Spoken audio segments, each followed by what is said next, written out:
어제 저희도 전해드렸죠. 이번 부동산 대책은요, 사상 최초로 서울시의 강남북 전체 자치구를 아우르고 여기에 경기도 12곳을 더해서 규제지역 그리고 토지거래 허가구역으로 묶는 말 그대로 초강력 대책입니다.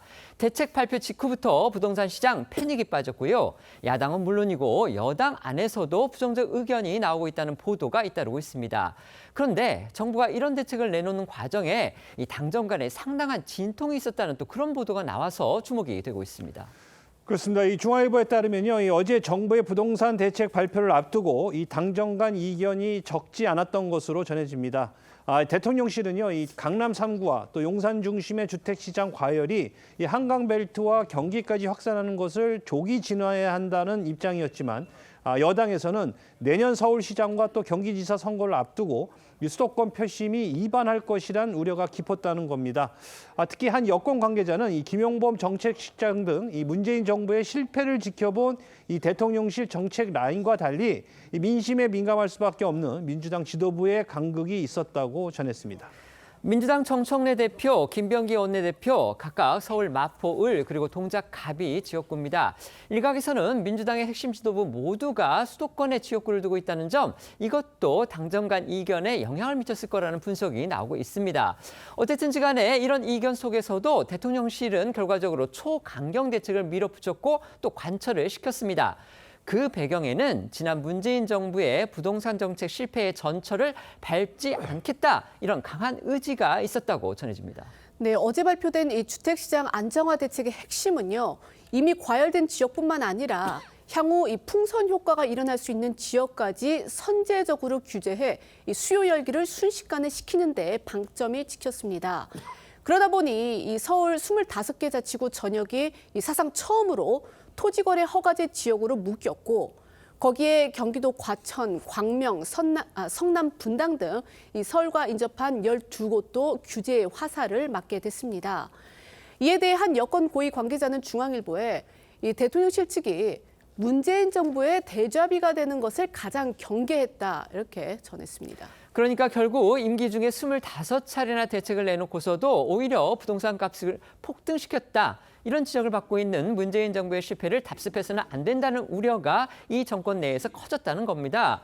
문정부 부동산 정책 실패의 핵심 원인으로는요, 가령 예를 들어서 강남 등을 이렇게 핀셋 규제를 하면 다른 지역에서 부동산 가격이 오르는 이른바 풍선 효과의 부작용이 컸던 거, 이 점이 지적되고 있습니다. 이걸 의식해서 이재명 정부는 그걸 막아야겠다, 그러니 아예 서울 전역을 규제로 묶어야 되겠다, 이런 초강경 대책을 내놨다는 겁니다. 네, 또한 이번 대책에는요, 이 민주당 정부, 그러니까 이 진보 정권 때 부동산 가격이 오른다, 이런 시장의 인식을 깨겠다는 대통령실의 의지도 담긴 것으로 전해집니다. 풍선 효과를 억제하기 위해서 좀 광범위하게 지역을 설정해서 규제를 했다. 시중의 유동성이 증가하면서 아파트에 대한 갭 투자, 이 갭 투자를 하기 위한 가계 부채가 너무 급증하면서 어쩔 수 없는 상황이었다, 고육지책이었다, 불가피한 대책이었다고 말씀드리겠습니다. 앞서 전해드렸듯 이번 부동산 대책을 마련하면서 물밑에서 당정의 이견이 컸던 건 내년 지방선거에 대한 민주당 지도부의 우려 때문이었던 걸로 전해집니다. 그리고 이런 분위기를 방증하듯 어제 정부의 대책 발표 이후 민주당에선 불만의 목소리들이 잇따라 표출됐습니다. 특히 경기 용인 정의 지역구로 지역구 일부가 규제 대상이 된 민주당 이현주 의원은 자신의 SNS에 수요 억제에 치중해 우를 범하는 실수를 반복하지 않고 강력한 공급 대책이 우선돼야 한다며 특히 세제 개편은 극도로 신중해야 한다는 글을 올렸습니다.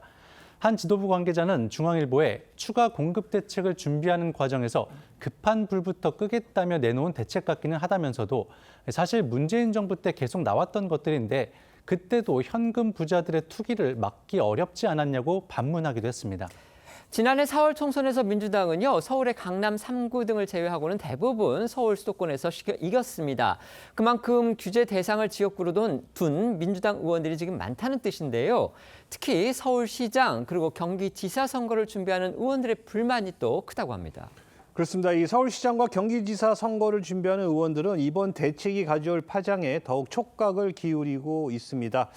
관련해 서울시장 출마를 노리는 한 의원은 중앙일보에 이 서울에 자가를 가진 사람 비율이 절반에 못 미치는데 이 내 집 마련 기회의 사다리가 없어졌다는 사인이 되면 결국 선거가 어려워진다면서 충분한 공급 대책이 빨리 따라야 할 것이라고 말하는 것으로 전해졌습니다. 하지만 이런 내부의 우려 목소리에도 오늘 오전 민주당 지도부에선 이 대책 발표 직후 코스피가 사상 최고치를 기록했다며 부동산에 묶였던 자금이 산업 투자로 흘러간다면 이 대한민국 성장의 새로운 동력이 될 것으로 기대한다는 말이 나왔습니다. 김병기 원내대표는 민주당은 정부와 합심해 이 불법 투기 행위를 철저히 막겠다면서 빚 없이도 집을 살 수 있는 시장을 만들어야 한다고도 했습니다. 들어보시겠습니다. 일각에서 아무런 근거 없이 주거 사다리 걷어찼다고 비난합니다. 투기 수요를 막은 것이지 실수요자에게 문을 닫은 게 아닙니다. 수억, 수십억의 빚을 내서 집을 사게 하는 것이 맞습니까? 빚 없이도 집을 살 수 있는 시장을 만드는 게 맞다고 저는 생각을 합니다. 말이야 맞죠. 그런데 그게 과연 현실이 되느냐, 현실로 만들 수 있느냐는 또 다른 차원인데 여당의 원내대표의 저 말에 대해서 국민들이 어떻게 평가를 하실지 모르겠습니다. 민주당 지도부는요. 당정 간의 이견 논란을 의식해서인지 일단 정부 대책에 힘을 싣는 듯한 그런 모습입니다. 하지만 빚 없이도 집을 살 수 있는 시장을 만들어야 한다. 제가 방금 말씀을 드렸던 그 김병기 원내대표의 발언과 달리 민주당 내부에서는요. 빚을 내서라도 내 집을 갖겠다는 욕구를 인정하지 않는 건 결국 탈레반적 사고가 아니냐. 이런 비판까지 나왔다고 언론이 보도했습니다. 네, 어제 정부의 부동산 대책 발표 이후 민주당의 한 고위 관계자가 중앙일보에 실수요자를 전혀 배려하지 않은 정책이라 개인적으로 동의가 안 된다며 빚을 내서라도 내 집 한 채 갖겠다는 욕구를 아예 인정하지 않는 것은 탈레반적 사고라고 비판한 겁니다. 또 민주당 내부에선 서울 전역을 규제로 묶은 이번 고강도 대책이 그간 토지거래 허가제에 비판적 입장을 보여온 오세훈 서울시장에게 유리한 영향을 미칠 거란 분석도 나오는데 관련해 한 민주당 관계자는 중앙일보에 안 그래도 서울 여론이 호락호락하지 않은데 이번 대책으로 오세훈 서울시장만 웃고 있을 것이란 반응을 보였다고 합니다. 어제 서울시는 정부의 대책 발표 직후 실무 차원에서 일방적인 통보만 있었다며 전역 지정으로 발생할 부작용을 건의했음에도 정부가 강행 발표했다는 반발 입장문을 내며 정부와 각을 세웠습니다.